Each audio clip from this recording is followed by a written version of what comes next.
सततची नापिकी व कर्जबाजारीपणाला कंटाळून 42 वर्षीय शेतकऱ्याने विष प्राशन करून जीवनयात्रा संपविण्याची धक्कादायक घटना देवळी तालुक्यातील तांबायेंडे येथे घडली आहे। मनोज येंडे वय 42 वर्ष असे मृतक शेतकऱ्याचे नाव आहे।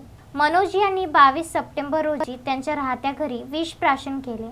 त्यांना उपचारार्थ भिडी येथील ग्रामीण रुग्णालयात दाखल करण्यात आले, परंतु उपचारादरम्यान त्यांचा मृत्यू झाला। मनोज येंडे यांच्याकडे वडिलोपार्जित 4 एकर शेती आहे। शेतीमधील पीक पूर्णपणे पडीत पडले आहे। त्यांनी तूर, सोयाबीन, कपाशीची लागवड केली होती। अतिवृष्टीने उगवलेच नसल्यामुळे त्यांनी पूर्ण दुबार पेरणीमध्ये तूर पेरली, परंतु निसर्गाच्या प्रकोपाने संपूर्ण शेती पडीत पडली। त्यामुळे हताश झालेल्या मनोज यांनी विष प्राशन केल्याची माहिती त्यांच्या कुटुंबियांनी दिली। त्यांच्यावर इलाहाबाद बँकेचे 1,10,000 रुपयांचे कर्ज असल्याची माहिती सुद्धा मिळत आहे। तसेच त्यांच्या मागे म्हातारे व आजारी आई वडील, पत्नी, एक मुलगी असा आप्त परिवार आहे। घरातील कर्ता पुरुषांनी आत्महत्या केल्याने त्यांचे कुटुंब उघड्यावर आले असून तांबायेंडे या गावावर शोककळा पसरली आहे।